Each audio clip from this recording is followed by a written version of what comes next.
Student, now we will continue with our previous video. Last video में हम लोगों ने इन्वर्स देखा था साइन का। अब हम लोग देख रहे हैं इन्वर्स जो है वो किसका हम लोग देखेंगे, कॉस का, है ना। इन्वर्स फंक्शन हम किसके लिए पढ़ेंगे, कॉस। सो कॉस का ग्राफ जस्ट रिकॉल कीजिए। हम लोग अभी बिल्कुल इसको ग्राफिकली पढ़ रहे हैं, फिर इसको हम लोग थ्योरेटिकली देखेंगे कि कैसे हम लोग कॉस का थ्योरेटिकली इन्वर्स फंक्शन लिखेंगे। ठीक है, पहले हम इसको टोटली ग्राफिकली अंडरस्टैंड कर ले रहे हैं। ये जो ग्राफ है रेड कलर में, ये आपका किसका ग्राफ है, ये कॉस का ग्राफ है। और y इक्वल टू एक्स जो है लाइन ये है। हमने y इक्वल टू एक्स इसलिए ड्रॉ किया ताकि हमको पता चले कि जो इन्वर्स फंक्शन का ग्राफ होगा वो बिल्कुल कॉस के ग्राफ का प्री इमेज होगा, है ना। तो अब पहले तो हमको ये देखना होगा कि अगर इस कॉस का इन्वर्स फंक्शन निकलेगा तो ये बाइजेक्टिव होना चाहिए, यानी कि 1 1 ऑन टू दोनों होना चाहिए।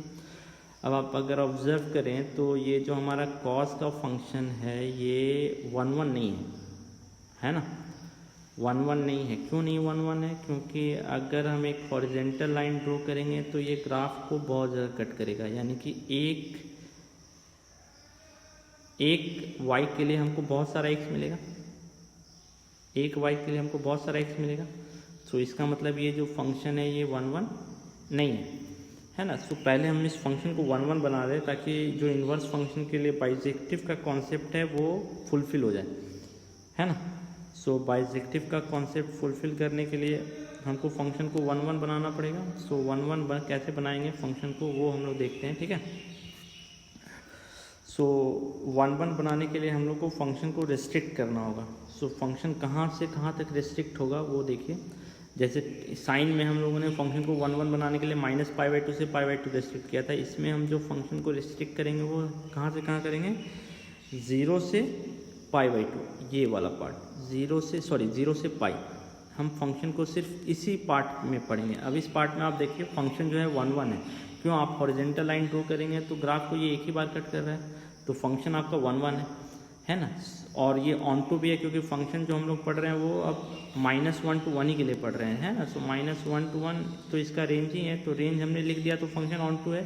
और जो रियल पार्ट है इसको हम पहले फंक्शन हम लोग पढ़ रहे थे होल रियल लाइन के लिए, इसमें फंक्शन इज नॉट 1 1, फंक्शन 1 1 नहीं था, बट हमको फंक्शन 1 1 बनाना था। तो फंक्शन में हम क्या चेंज कर रहे हैं, इस रियल लाइन को रिप्लेस कर दे रहे हैं और फंक्शन का डोमेन हम फिर से लिख रहे हैं 0 से लेकर π, -1 to 1 ये सेम ही रहेगा। तो फंक्शन हमारा अब इस केस में 1 1 भी है और ऑन टू भी है, तो इसका इन्वर्स फंक्शन मिलेगा। और अब आप ऑब्जर्व कीजिए कि ये जो रेड लाइन है इसका जो इन्वर्स फंक्शन है, इसका जो इन्वर्स फंक्शन है ना, इसका जो इन्वर्स फंक्शन है ये ऑरेंज लाइन है। देखिए बिल्कुल इमेज है, इस पार्ट का इमेज है, जो आपका रेड वाला पार्ट है इसका ये बिल्कुल इमेज है ना। y इक्वल टू एक्स को अगर आप मिरर मानते हैं तो इसका मतलब इन्वर्स मिलेगा, तो इन्वर्स मिलेगा तो इन्वर्स फंक्शन का जो डोमेन और रेंज है वो क्या होगा। सो एफ इन्वर्स आपका क्या होगा, एफ इन्वर्स इज का जो डोमेन है वो -1 to 1 हो जाएगा और जो रेंज है वो 0 to π हो जाएगा। और इन्वर्स फंक्शन हम कैसे लिखेंगे, f inverse x is equal to cos inverse x, ये होगा इन्वर्स फंक्शन, है ना। सो कॉस का भी आपको डोमेन्स और रेंज समझ में आया। कॉस इन्वर्स का डोमेन और रेंज क्या होगा ये आपको याद रखना पड़ेगा, है ना, कि हम लोग जो कॉस इन्वर्स पढ़ रहे हैं वो कहाँ से कहाँ पढ़ रहे हैं, है ना। क्योंकि इसको हम लोग आगे चलकर एक स्पेशल नाम देंगे। जैसे साइन में जो था वो -π/2 से π/2 था, कॉस में जो था वो 0 से π था। ये सारे एक स्पेशल नाम से हम इसको बुलाएंगे, ठीक है। अभी आगे हम लोग और कंटिन्यू करते हैं दूसरे इन्वर्स ट्रिग्नोमेट्रिक के लिए, ठीक है। अब हम लोग पढ़ते हैं नेक्स्ट इन्वर्स किसके लिए, टैन के लिए। सो इसमें भी आप सेम ऑब्जर्व कीजिए, टैन का डोमेन और रेंज क्या था।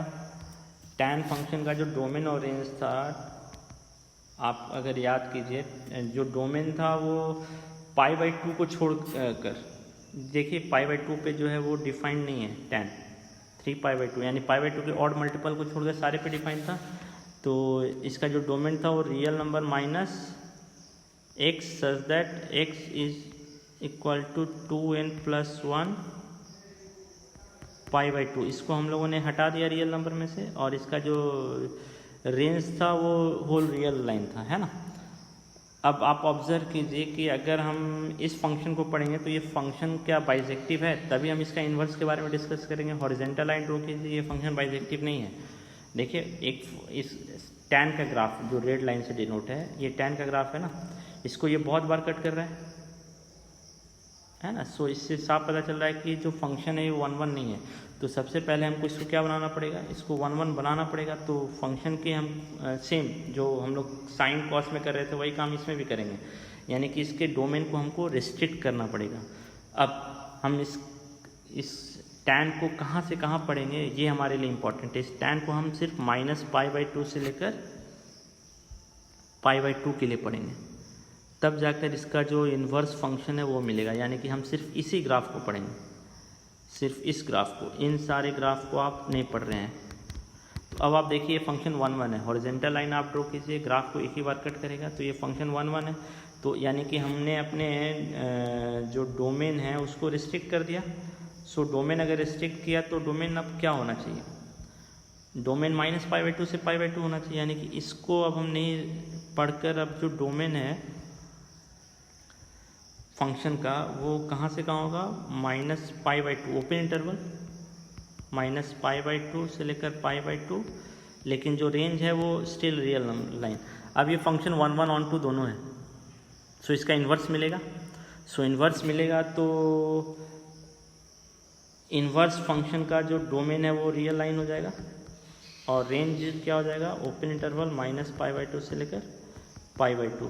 तो एफ इन्वर्स एक्स कैसे डिनोट होगा, एफ इन्वर्स एक्स डिनोट होगा tan इन्वर्स एक्स। सो tan इन्वर्स एक्स ये आपका थर्ड इन्वर्स ट्रिग्मेट्रिक फंक्शन है, और इसका डोमेन है रियल नंबर, रेंज है -π/2 से लेकर π/2। ठीक है। सो मेरे ख्याल से tan इन्वर्स भी आपको समझ में आया ये कैसे आ रहा है। अब नेक्स्ट हम लोग पढ़ते हैं सेक के लिए। ठीक है, सेक या कोसेक किसी एक के लिए। बाकी आपका 3 होमवर्क रहेगा, 2 होमवर्क रहेगा, कोसेक, सेक और कॉट। ठीक है, ये आप खुद से स्टडी कीजिए इस ग्राफ को। ठीक है, जियोजेब्रा आपको मैंने ऑलरेडी डाउनलोड करने बोला था, आप इस पे ग्राफ को ड्रॉ करके देखिएगा, मैं आपको सिर्फ आइडिया दे दूँगा। ठीक है, सो ये जो ग्राफ है, ये ग्राफ किसका है, ये ग्राफ जो है वो आपका कॉस इन्वर्स कॉस एक्स का ग्राफ है। y = कोसेक एक्स का ग्राफ है, जो रेड लाइन है, जो रेड लाइन वाला जो ग्राफ है ये y = कोसेक का ग्राफ है, और जो ब्लैक लाइन है y = एक्स का ग्राफ है ना। सो इसका हम इन्वर्स पता करना चाहते हैं, तो सबसे पहले हमको देखना पड़ेगा फंक्शन मेरा 1 1 ऑन 2 हो। सो आप ऑब्जर्व कीजिए, आपका फंक्शन 1 1 ऑन 2 1 1 नहीं है ना। क्यों नहीं 1 1 है, आप हॉरिजॉन्टल लाइन ड्रॉ कीजिए, ग्राफ को बहुत जगह कट कर रहा है ना, तो इससे साफ पता चल रहा है फंक्शन जो है वो मेरा 1 1 नहीं है। अब आप थोड़ा सा ट्रिग्नोमेट्री में रिकॉल कीजिए, जो आपका इन्वर्स कॉसेक था, इसका डोमेन क्या था, इसका डोमेन जो था वो कहाँ नहीं डिफाइंड है, आप ऑब्जर्व कीजिए, ये पाई पे 0 पे नहीं डिफाइंड है। तो इसका जो डोमेन था वो real number -x such that x is equal to n π, ये आपको हटाना था, where n belongs to integer. से कहाँ तक था, इसका जो रेंज था वो सेम था, इसका रेंज जो था, अब आप इसका रेंज देखिए, -1 और 1 के बीच में नहीं है ये ग्राफ, है ना, इससे बाहर है। तो इसका जो रेंज है वो है -∞ टू -1 यूनियन क्लोज इंटरवल होगा, यूनियन 1 टू इन्फिनिटी। इन्फिनिटी हमेशा ओपन इंटरवल होता है ना। ये इसका रेंज था, है ना। अब इस फंक्शन का अगर हमको इन्वर्स पढ़ना है तो इसका इन्वर्स पढ़ने के लिए हमको अगेन इसके डोमेन और कोडोमेन को रेस्ट्रिक्ट करना पड़ेगा। सो ये फंक्शन ऑलरेडी रेंज में कोई प्रॉब्लम नहीं है, रेंज तो हम लोगों ने ऑलरेडी लिख दिया है, प्रॉब्लम है सिर्फ डोमेन में। सो कहाँ से कहाँ इस फंक्शन को पढ़ेंगे, इस फंक्शन को अगेन -π/2 से लेकर π/2 तक पढ़ेंगे। तो अब आप देखिए, अगर -π/2 से π/2 तक पढ़ेगा तो सिर्फ आपको कौन सा ग्राफ पढ़ना है, ये ग्राफ और ये ग्राफ, तो अब आप देखिए, सिर्फ आपको यही ग्राफ स्टडी करना है। तो ये फंक्शन जो है ये 1 1 है, आप हॉरिजेंटल लाइन ड्रॉ के ब्लू लाइन को एक ही बार कट कर रहा है ना, तो ये फंक्शन 1 1 हो जाएगा। अब 1 1 है, ऑन टू ऑलरेडी है क्योंकि हमने रेंज ही लिखा है सिर्फ, है ना, तो इसका इन्वर्स मिलेगा। तो इसका जो इन्वर्स फंक्शन होगा उसका जो डोमेन होगा वो कहाँ से कहाँ होगा, इसका डोमेन हो जाएगा -∞ से लेकर जो इसका ये इसका जो रेंज है वो डोमेन बन जाएगा -∞ से लेकर -1 यूनियन 1 to ∞, और इसका जो रेंज है वो हो जाएगा -π/2 से लेकर π/2। लेकिन आप अब ऑब्जर्व कीजिए, -π/2 से π/2 के बीच में एक जगह ये डिफाइन नहीं होता है, तो हमको इसमें से क्या हटाना पड़ेगा, 0।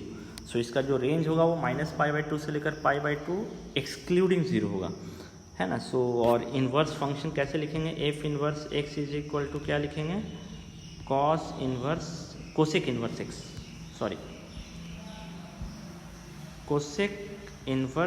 x हम ये लिखेंगे। और इस तरह आपका इन्वर्स ट्रिगोमेट्री डिफाइंड हो गया, है ना। और अब मैं आपको 4 बता चुका हूँ, टोटल 6 इन्वर्स ट्रिगोमेट्रिक फंक्शन है। तो हम लोगों ने डिस्कस नहीं किया है कॉट और सेक का मैं सिर्फ आपको ग्राफ दिखा दे रहा हूँ। ये देखिए सेक का ग्राफ है ना, और इसमें जो इन्वर्स है ये है, जो ऑरेंज लाइन है ये इन्वर्स है इसका, है ना। इसी तरह ये जो है कॉट का ग्राफ है ना, और जो ऑरेंज लाइन है वो कॉट इन्वर्स है। सो अब आप खुद से डिसाइड कीजिए कि क्या ये, बिल्कुल देखिए, अब आप ऑब्जर्व कीजिए कि मैं आपको दिखा दे रहा हूँ, देखिए इन्वर्स ट्रिगोमेट्री का डोमेन और range. So sine inverse x, इसका जो डोमेन है वो -1 से 1 आ गया, क्योंकि साइन का ये रेंज था -1 से 1, है ना। ये साइन के लिए, साइन का फंक्शन को अगर आप ध्यान दें तो साइन x जो था y = sin x, इसका जो रेंज था वो -π/2 से π/2 था, क्योंकि इन्वर्स हम लोग पढ़ना चाह रहे हैं तो फंक्शन को। और इसका जो डोमेन था वो रेंज जो था वो -1 से 1 था, है ना। तो अब ये इंटरचेंज हो गया। इसी तरह कॉस के लिए भी था।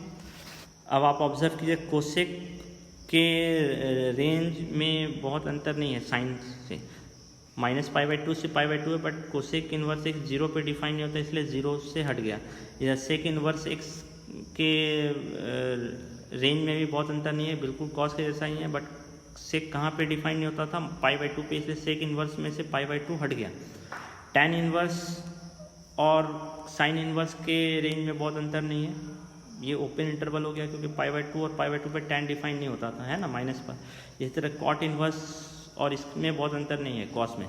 तो आप देखिए जो हमारा रेंज है पूरे इन्वर्स ट्रिगोमेट्री का वो -π/2 से π/2 या 0 से π के बीच में है। तो याद रखना ये आसान है, जस्ट एक मेथड हो गया कि कैसे हम इसको याद रखेंगे, है ना। और इन्वर्स ट्रिगोमेट्री कहाँ से कहाँ के लिए एग्जिस्ट करेगा, तो ये अब इससे आपको हेल्प मिल रहा है, तो आप इजीली अपने कोसेक सेक और कॉट के लिए पढ़ सकते हैं, है ना।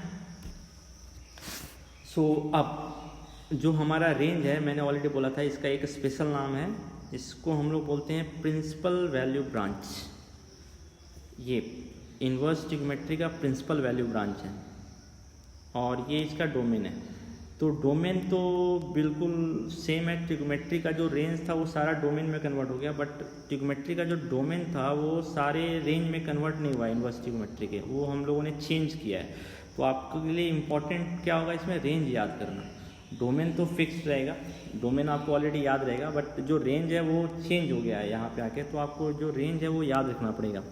सो मैंने ऑलरेडी आपको आइडिया दे दिया कैसे याद रखेंगे। Sine inverse x, cosec inverse x और टैन इन्वर्स x का रेंज ऑलमोस्ट सेम है with little change. Cosec inverse x, sec inverse x और कॉट इन्वर्स का जो रेंज है वो सेम है, ऑलमोस्ट चेंज सेम है, बट विथ लिटिल चेंज। अब वो चेंज क्यों आ रहा है वो भी आपको पता चल रहा है। जैसे साइन इन्वर्स x है तो कोसेक इन्वर्स x 0 पे डिफाइन नहीं होता है, तो इसलिए 0 बीच से हट गया। इसी तरह टैन इन्वर्स x में टैन जो होता है वो -π/2 और π/2 पे डिफाइन नहीं होता, इसलिए ये ओपन इंटरवल चला गया। Cos inverse x, sec inverse x, cot inverse में भी ऑलमोस्ट सेम रिलेशन है, ये तो 0 से पाई ठीक था, लेकिन सेक इनवर्स एक्स में सेक जो है वो π/2 पे डिफाइन नहीं होता था, इसलिए π/2 0 से पाई में हट गया। और कॉट एक्स जो था वो 0 और पाई पे डिफाइन नहीं होता था, इसलिए ये ओपन इंटरवल में चला गया। तो इजी है याद रखना। सो आपको प्रिंसिपल वैल्यू ब्रांच याद रखना पड़ेगा, और जो ये डोमेन है ये सेम है जो ट्रिग्नोमेट्री में आपने पढ़ा था, है ना। ट्रिग्नोमेट्री का जो रेंज था वो डोमेन में आ गया, तो ये याद रखना आसान है क्योंकि आप ऑलरेडी आपने ट्रिग्नोमेट्री में ही पढ़ा था, बट ये चेंज हो गया आपका, ठीक है। सो ये होल कंटेंट था और इंट्रोडक्शन था इन्वर्स ट्रिग्नोमेट्री का, है ना। अभी हम लोगों ने इन्वर्स ट्रिग्नोमेट्री का सिर्फ आइडिया लिया कि ये इन्वर्स ट्रिग्नोमेट्री है क्या, ठीक है। सो पहले आप एक बार खुद से इन सब चीज़ को देखिए, ठीक है। उसके बाद हम लोग धीरे धीरे इस पे बेस्ड प्रॉब्लम पे आएंगे, ठीक है। और एंड अगर कोई डाउट है तो प्लीज़ आस्क मी, ओके।